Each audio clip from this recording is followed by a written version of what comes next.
Hey, what's up everyone and welcome to yet another video. Today we'll be learning how to calculate difference between two dates using the days and the DAYS360 function. Let's start off with the days function. To begin with, we need to have a start date and an end date. The difference of two will be calculated using this function. Type in days. Make sure that you have typed S after day, otherwise it will extract the day value. Select the end date first, comma.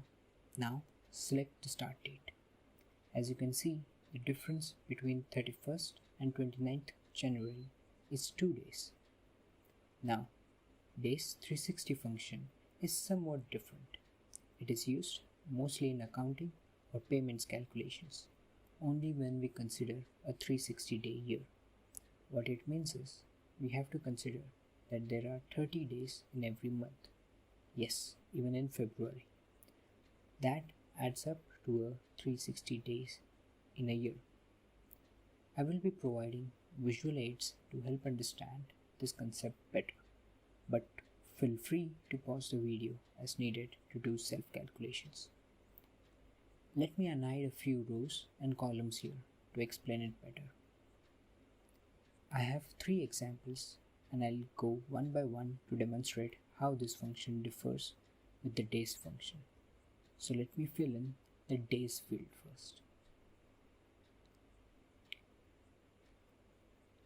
Okay, so DAYS360 has 2 methods of calculations, US and European. Hence, we have 2 columns with the same start and end dates. Let's start with the US variant. Type in DAYS360.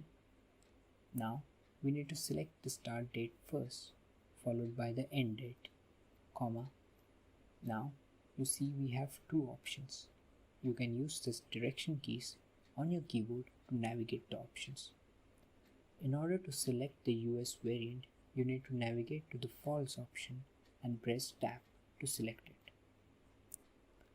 Now the third argument is optional, so even if you don't select true or false, Excel still selects an option and proceeds with it. In my case, it selects false or the US option by default.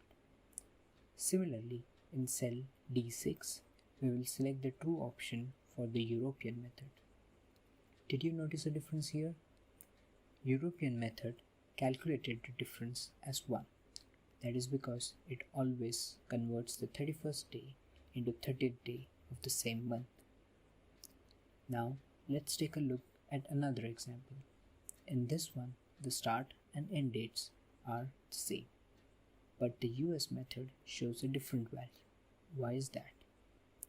It is because in the US method, if the start day is the last day of the month, then it becomes 30th day of the month. Hence, a new date is introduced here, which falls after the end date. This calculates the difference as a negative integer. In one final example, you can see that both the method calculates the difference as 60 days as opposed to the actual difference of 61 days.